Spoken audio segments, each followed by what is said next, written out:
Today we're going to look over the Rock Island 1911. This is the Rock Standard series. This is their full-size 45, and this is a very basic model. You're going to find it for about $400 in your local gun store, and that's usually the price that you should expect.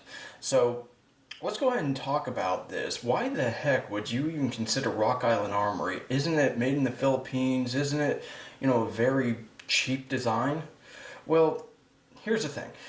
Rock Island Armory has been around under other names for decades, and they're actually using old Colt designs to the specifications that the World War I and World War II Colts were actually using, basically using factory blueprints or whatever from when they were being manufactured in the Philippines for that area, for nations that were using that pistol. So the steel that they're using is under great tolerance or great strict tolerances. So they are ISO 9001 certified, one of the only ones at the time that had it. And this is a Series 70 1911, and it is to the specifications that the original 1911s had. So granted, you're missing the hump and stuff, but they classify this as the 1911A1. That's not exactly too accurate as far as the fact that you're missing the hump, which the A1 was given. But in general, almost everything else is, for the most part, pretty standard as far as internal workings, etc. Little improvements here and there. So let's go ahead and talk about some of the features that this pistol has that actually brings the value up immensely while keeping your price down, where it's almost a common sense, a reason to purchase this pistol. So with my time with 1911s, it's very standard to want a beaver tail and a grip safety, and it even has this little hump right here, which is very common for 1911s. You want this little bump so it's easier to disengage, and this is a very good beaver tail for 1911. It keeps the hammer bite down to being at the rate of impossible, and that can be very uncomfortable for people like me who ride this thing like a horse or a bronco or a bull or whatever. I ride this thing incredibly high to the point that the ambidextrous safety, when I have my finger off the trigger or when I have gloves on, it can actually interfere with my operation, because I keep my finger off the trigger until my sights are aligned for the most part, or I'm extending. And then of course you have your stippling right here.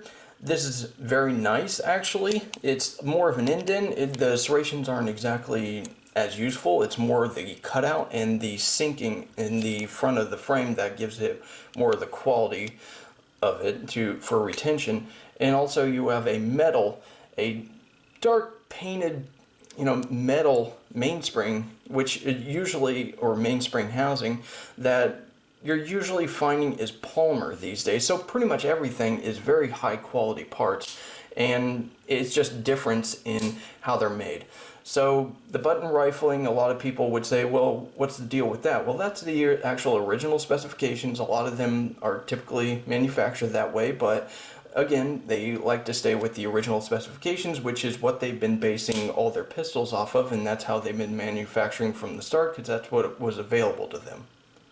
You have the beaver tail. You also have your skeletonized hammer right here, and these are MIM parts. They don't need to be really forged or anything. That's just a little ridiculous. You have your extended and you have your ambidextrous safety, so it's extended and ambidextrous, and it has a good amount of real estate for those of you who like ambidextrous safeties and want it to come off with a nice firm snap. The springs are also to specifications. That's one of the things that they wanted to do. They wanted to bring this design with a couple of upgrades in metallurgy for better durability, or at least the intended durability of this pistol. So for the most part, it's a very nice design. You can see they are set up for a 3-dot sight picture, with the rear sight being a standard Novak style sight, and the front sight is blacked out. And most of this kind of speaks to the fact that it's ready to be modified further.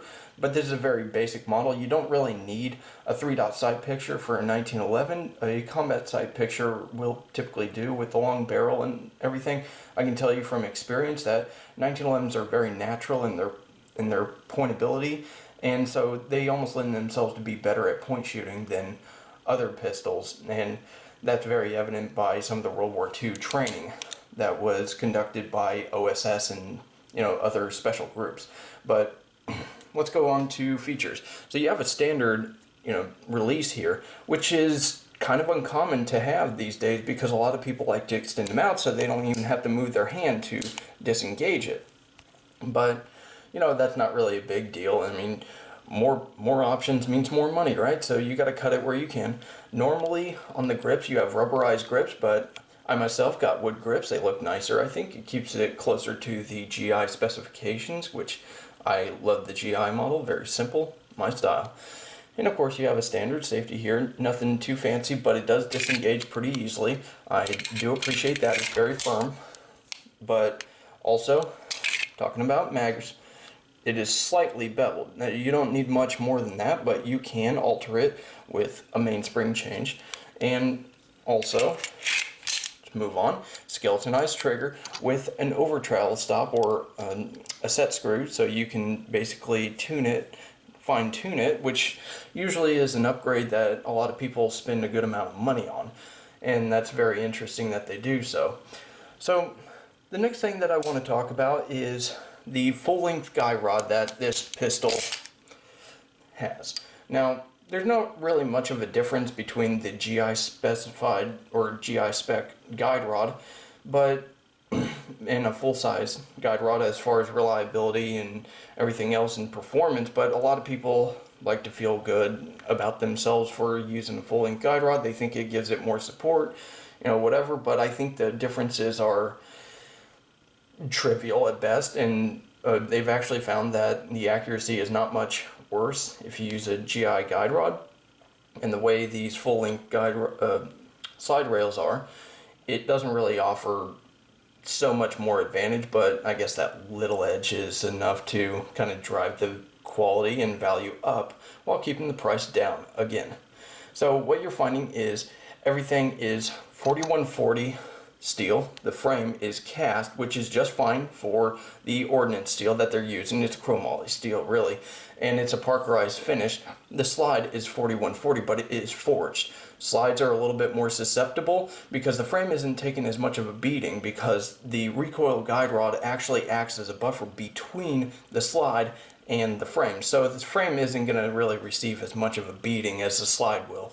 So, and then you have ordnance steel here. It is button rifled and it is cold hammer forged, as far as I know. And overall, this thing is a very solid gun. They take time to assemble it, which is very nice. They assemble it very nicely.